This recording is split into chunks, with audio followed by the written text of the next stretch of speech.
There was a small, dark leather diary tucked into the narrow space between the top shelf of a bookcase and the wooden wall. It was there, in a private library where silence was the oldest resident, forgotten by time and dust. The soft light filtering through the high window barely reached it, leaving it in a perpetual twilight. The air smelled of old paper, beeswax, and a deep calm. But that small object represented a quiet disruption. A book out of place is not just a book. It is an interrupted story, a voice that fell silent in the middle of a sentence. Perhaps this is just another one of those quiet stories, made for relaxing. And sometimes, that's all you really need. The diary did not belong to the organized collection. All the other volumes were carefully aligned by author or by color, each with its own defined space. This one, however, seemed to have fallen or been hidden, and there it remained. Its cover was dry, the edges beginning to curl upward. A small metal clasp, likely brass, was coated in a dull greenish layer of tarnish. Its presence was a small knot in the smooth, orderly fabric of the library. To look at it was like seeing a wrong note on a perfect sheet of music. A silent question hung in the air. How long had it been there? And what story did it hold to be so abandoned? The decision to rescue it was not an impulse, but a natural conclusion, like water finding its way to the sea. That imbalance needed to be corrected, not out of curiosity for its contents, at least not at first, but from a desire to restore order, to care for what had been neglected. The plan formed, clear and simple in the mind, to lift the diary from that limbo, clean it, treat its aged leather, polish its clasp, and finally give it a place of honor where it could breathe and be seen. The transformation would be physical, visible. From a lost and dusty object, it would once again become a diary, a keeper of memories treated with respect. With the decision made, the atmosphere of the library seemed to shift. What was once just a backdrop now became a sanctuary for the work ahead. The afternoon light, golden and thick, poured through the window and settled on the spines of the books, making the gold lettering gleam. Dust motes danced in the light beams, tiny suspended universes. The dark wood floor creaked softly underfoot, a familiar and comforting sound. The shelves, reaching from floor to ceiling, were made of solid oak and held hundreds of stories, each in its proper place. The silence was not empty, but filled with the quiet weight of all those waiting words. It was the perfect place for an act of slow, deliberate recovery. The first step was to reach the diary. It took a small wooden stool to get to the highest shelf. Carefully, fingertips touched the diary's spine. It was cold and stiff. The leather, beneath the layer of dust, felt fragile. It had to be moved with delicacy so as not to damage it further. It slid out of its hiding place with a dry sound, a whisper of paper and dust. Holding it in hand, its small weight felt surprising. It was a solid, dense object, full of pages compacted by time. The dust puffed off in a small gray cloud, and the scent that rose from it was that of a place long closed off, a smell of forgetfulness. Brought into the light, its condition became clearer. The leather cover, which might have once been a rich brown, was now pale and gray in places, with tiny fissures across its surface. The brass clasp was stuck, the small metal tongue sealed shut by tarnish. The pages, seen from the side, had yellowed edges but seemed intact. Holding it was like holding a dry seed that still contained the promise of a plant. The work would be long and would require patience, but the promise of seeing this object transformed, of feeling the leather soften and the clasp work, was already a reward. The path was set. The little forgotten diary was at last going to receive the attention it had been denied for so long. The first step to any careful restoration is not touching the object itself, but preparing the space where the work will be done. The large reading table in the center of the library was the obvious choice. It was a piece of solid wood with a wide, smooth surface marked by decades of gentle use. Its dark, polished wood reflected the window light like a calm lake at dusk. Before anything else, the table needed to be cleaned. A soft, dry cloth was passed over its entire length, collecting any trace of dust. The movement was slow and methodical, from one end to the other, ensuring that no particle could scratch the diary's delicate cover. After the cleaning, a piece of gray wool felt was spread across the center of the table. The fabric was thick and soft, creating a safe work surface that would protect both the table and the diary. The felt absorbed the light, eliminating reflections and creating a neutral background where every detail of the small book would stand out. Next came the lighting. The natural light from the window was beautiful but inconsistent.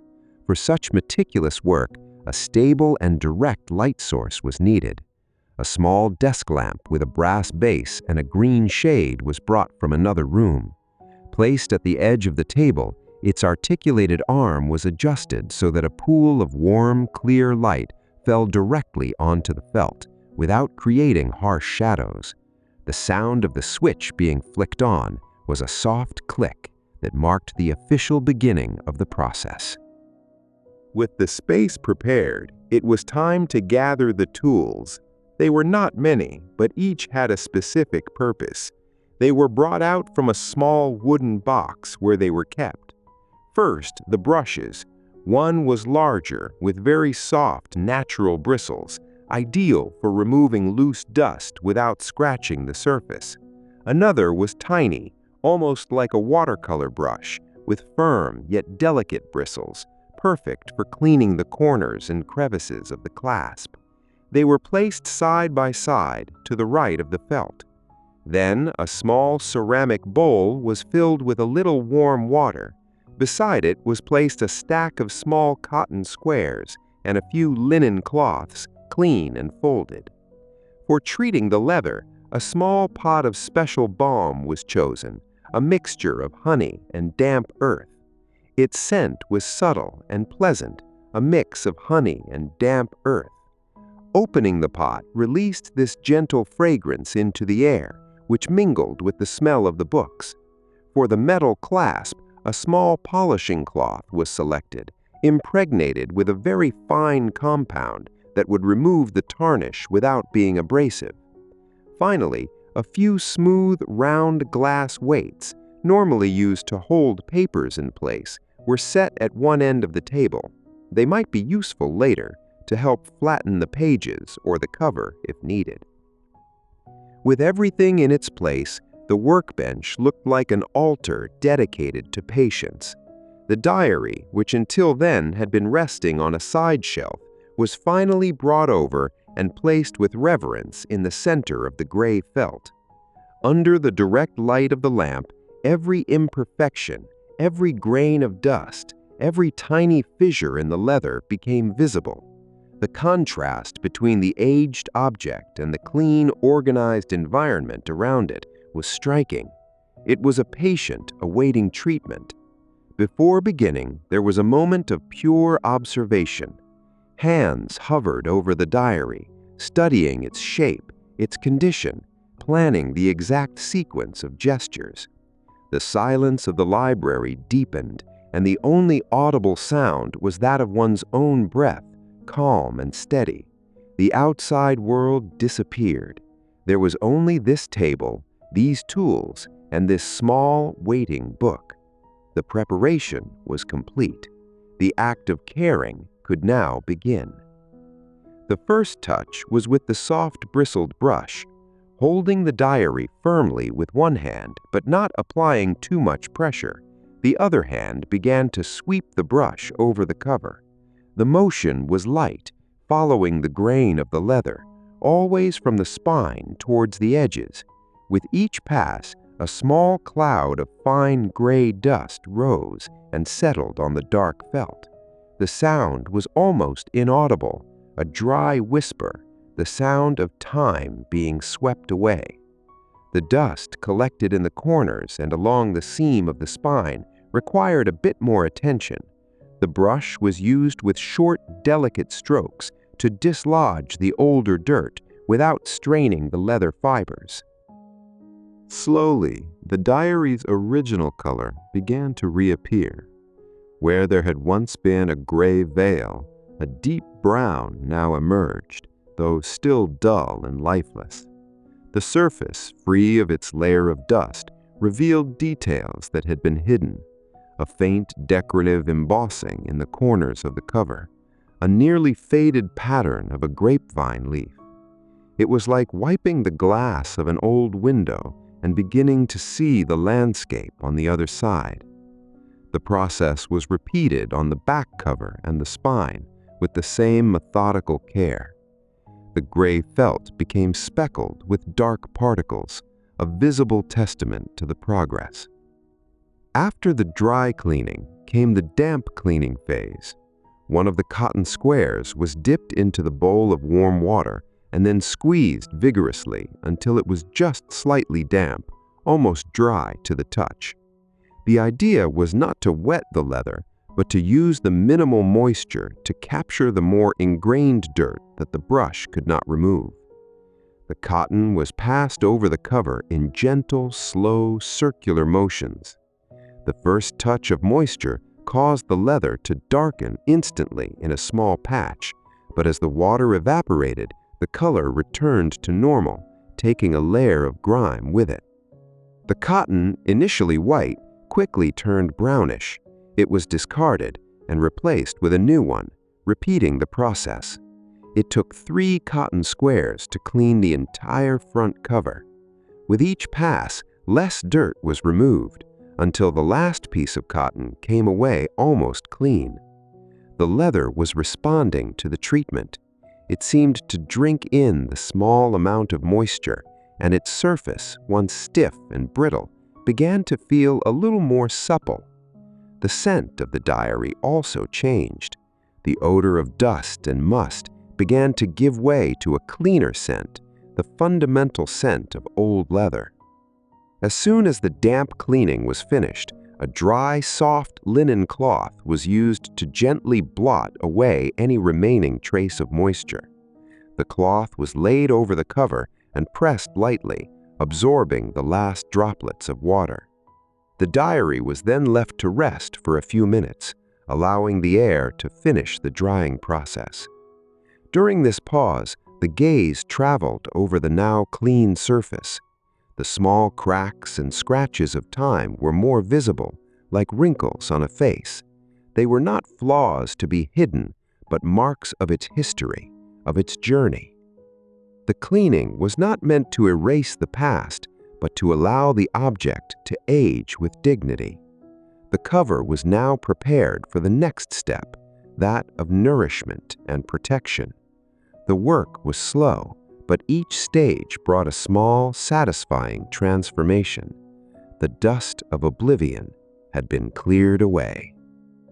With the diary's cover clean and dry, the next step was to bring life back to it, the suppleness that time had stolen.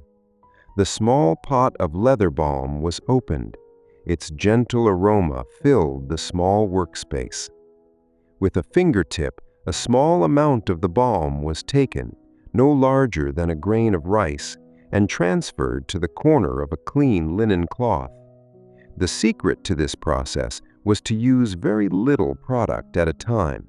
It was better to apply several thin layers than a single thick one. The cloth, with the balm, was pressed against the cover. The leather immediately darkened at the point of contact, absorbing the oil. Using slow, patient circular motions, the balm was worked into a small section of the cover. The pressure was steady but gentle, as if giving a massage. The friction generated a subtle warmth that helped the leather absorb the mixture of waxes and oils. The transformation was immediate and gratifying. The brown color deepened, gaining a richness and a satin sheen it didn't have before. The small fissures on the surface seemed to soften, becoming less apparent as the leather fibers rehydrated. The process continued, section by section, covering the entire front cover. A new dab of balm was added to the cloth whenever needed. Extra attention was paid near the seams and the spine, areas where leather tends to dry and crack the most. At the end, the entire exterior of the diary was coated in a thin, even layer of the product. The book was left to rest on the felt for about 20 minutes, allowing the leather to fully absorb the treatment. While the leather rested, attention turned to the small brass clasp. It was dull with greenish patches of tarnish that kept it sealed shut. The tiny bristled brush was used first to clear any accumulated dirt from its crevices. Then the polishing cloth was folded into a fine point and rubbed gently against the metal surface. At first, there seemed to be no change, but with the persistence of the back and forth motion, a first spot of brightness began to emerge from beneath the layer of tarnish. It was a warm, soft gleam, the color of old gold. The work was delicate. The clasp was small, and care had to be taken not to rub the polishing cloth on the newly treated leather. The small tongue that secured the clasp was the most difficult part. With the help of the tip of a small wooden spatula, it was possible to lift it slightly, just enough to clean underneath. The sound of the metal being polished was a nearly silent scraping. Little by little, the green gave way to gold. It was not a new, mirrored shine, but a soft, lived-in glow that suited the diary's age.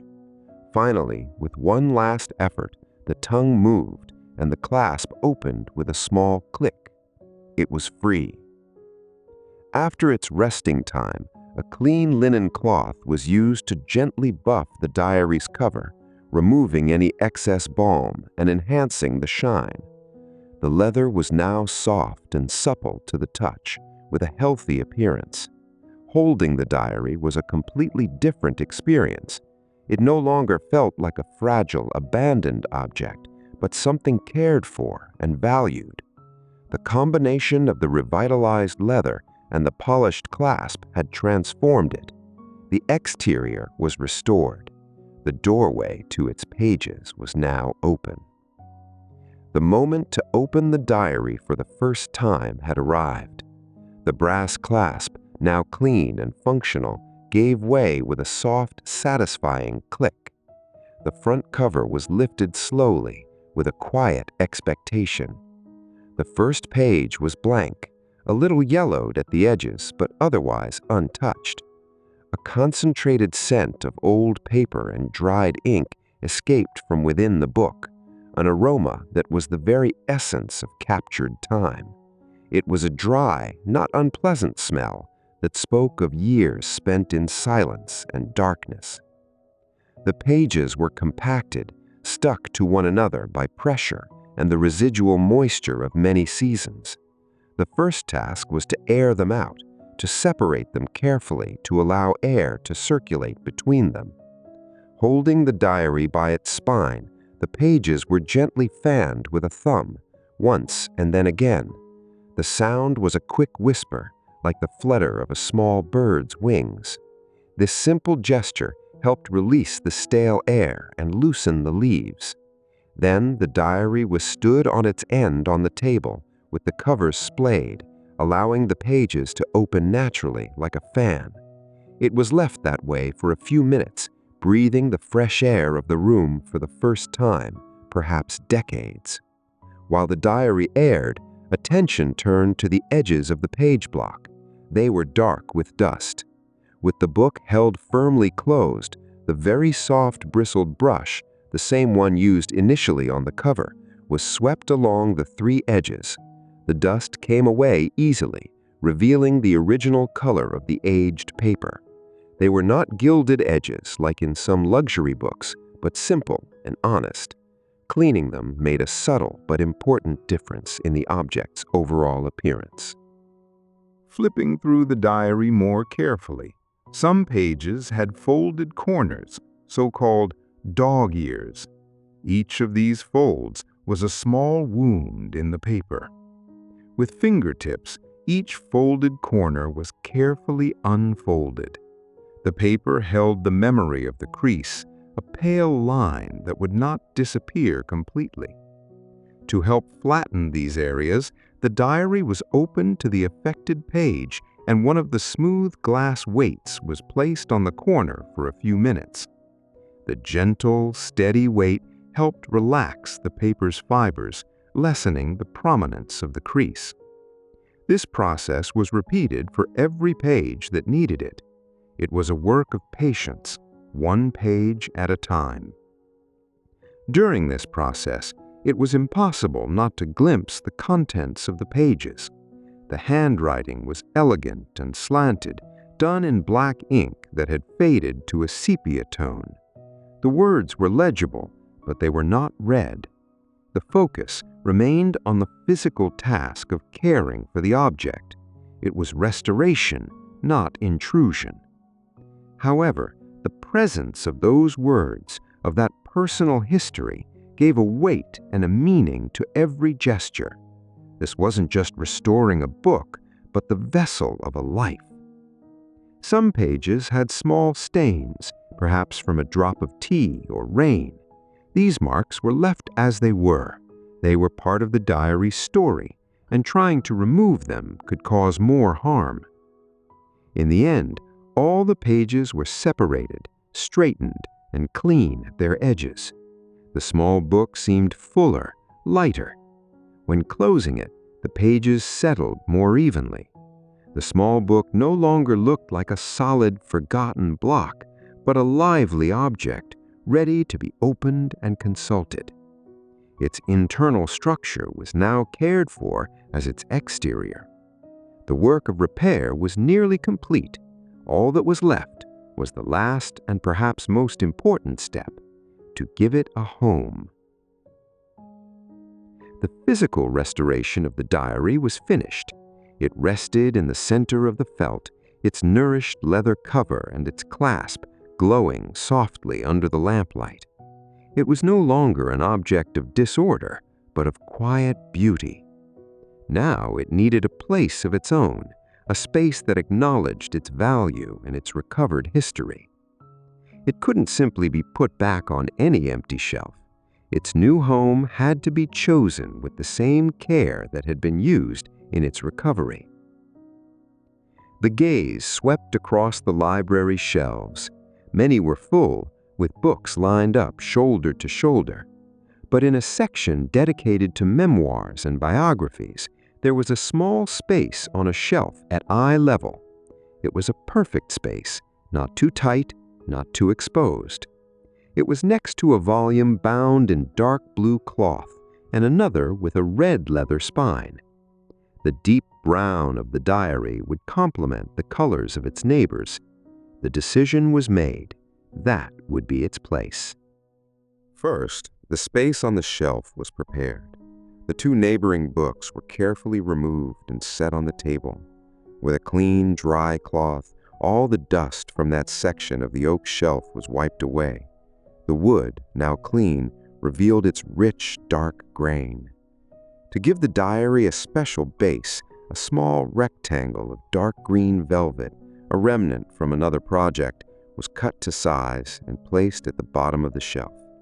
The velvet would create a soft bed for the diary, and its deep color would make the warm glow of the leather and brass stand out. With the shelf ready, The diary was lifted from the workbench. The feel of the leather was completely different now, smooth, warm, and slightly soft. It no longer conveyed a sense of fragility. It was carried to the bookcase and placed gently on the green velvet.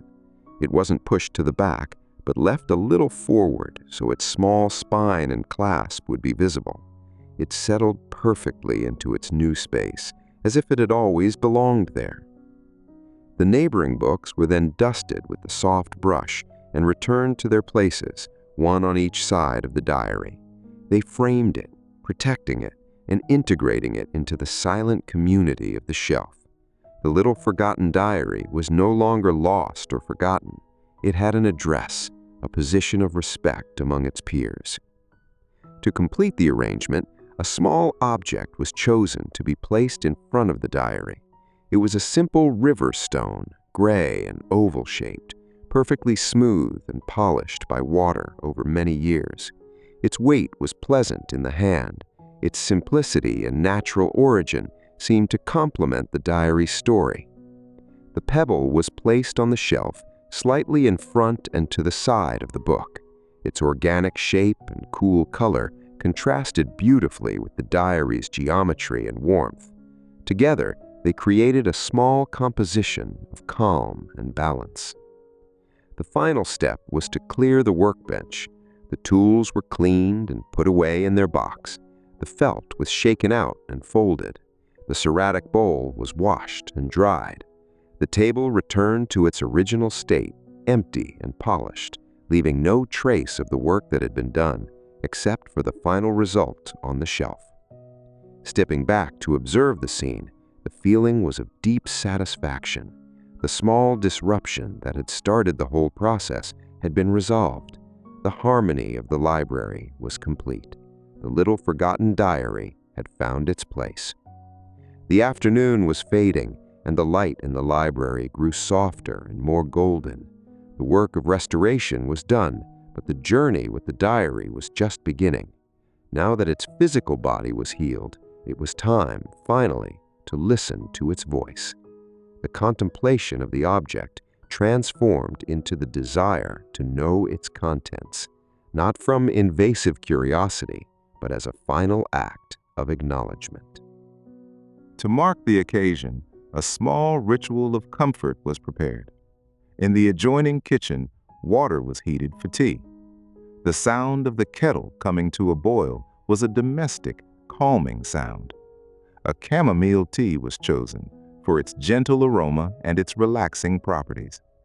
As the tea steeped, releasing a fragrant steam, a single oatmeal biscuit was placed on a small plate. The white porcelain teacup warmed to the touch, and the plate were carried on a small wooden tray into the library. The most comfortable armchair in the room, made of soft leather worn smooth with use, was positioned near the window to catch the last rays of the day's sun. The tray was placed on a small side table. With the scene set, the moment arrived. The diary was carefully taken from its new place on the shelf. Its weight in the hand was familiar, but its texture was that of a reborn object. Seated in the armchair with the teacup warming the hands, the diary was opened on the lap. The clasp unfastened with the same ease as before. The first page, the title page, held only a name written in a fluid script, but no date. The following pages were turned slowly until the first entry. The date was in the top right corner, April 5th. The year was not specified. The first entry was simple. It described the morning, the sound of birds in the garden, and the color of the first tulips that had begun to open near the stone wall. It spoke of the smell of damp earth after a night of rain. There were no grand dramas or revelations, just quiet, attentive observations of the world around them. The writing was clear. The sentences were short. The voice that emerged from the pages was calm and contemplative. The reading continued, one page and then another.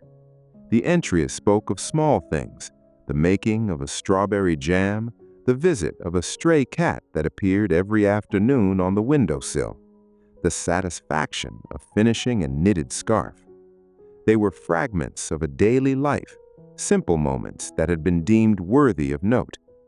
Reading it was like looking through a window into someone else's quiet day in another time. The tea was sipped, its warmth spreading through the body. The biscuit was eaten slowly, its simple flavor complementing the simplicity of the words being read. The sunlight gradually diminished, and the shadows in the library grew long. There was no hurry. Each word was absorbed, each mental image was savored. The diary did not contain state secrets or sweeping passions. It contained something perhaps more precious, a record of the beauty found in an ordinary life. Upon reaching the end of an entry that described the pleasure of reading a book by candlelight during a power outage, the reading was paused. It was enough for today. The diary was not a book to be devoured, but to be savored little by little. Its purpose had been fulfilled. The object, once forgotten and decaying, was now sharing its story, fulfilling the function for which it was created. Its voice, silenced for so long, now echoed in the quiet of the library. The daylight had almost completely vanished, leaving the library steeped in a tranquil bluish twilight. Only the small lamp by the armchair remained on, creating an island of warm light in the middle of the room. The tea in the cup had grown cold. The reading was over for now, but the feeling of peace that the diary's simple words had brought lingered in the air. To mark the page where the reading had stopped, a simple bookmark was used, a thin silk ribbon, cream-colored, that was kept in a desk drawer. The ribbon was placed carefully between the pages, with a small end peeking out from the top. It was a gesture of continuity, a promise that the conversation with that voice of the past would continue another day. The diary was then closed. The front cover settled softly over the pages, and the small brass clasp was clicked into place. The final click, soft and metallic, sounded definite and secure. The story was now safely kept once more, but not lost. It was merely at rest. Rising from the armchair, the diary was carried back to its shelf. The feel of the leather under the fingers was comforting. It was placed back in its designated space, upon the dark green velvet between its silent neighbors. The smooth river stone remained beside it, like a quiet guardian. In the dim light, the diary looked perfectly at home on the shelf, a humble treasure that had been rescued from oblivion. One last look was cast around the library. The long rows of books seemed to be asleep in the shadows. Order was restored. The small imbalance that had started the entire journey had been transformed into a source of calm and satisfaction.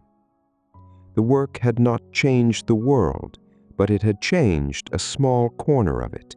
It had honored an object and the anonymous life it contained. The armchair lamp was switched off. The room was given over to darkness, pierced only by the pale light of the moon that began to filter through the high window, drawing silver rectangles on the wooden floor. Silence once again filled the space, but it was a different silence. It was a silence that held the resonance of a rediscovered story. The library door was closed slowly, with the soft sound of the latch clicking into place. The hallway was dark. There was nothing more to be done.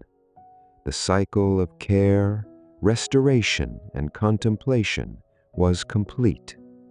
The night outside was calm, and inside the house, everything was in its proper place.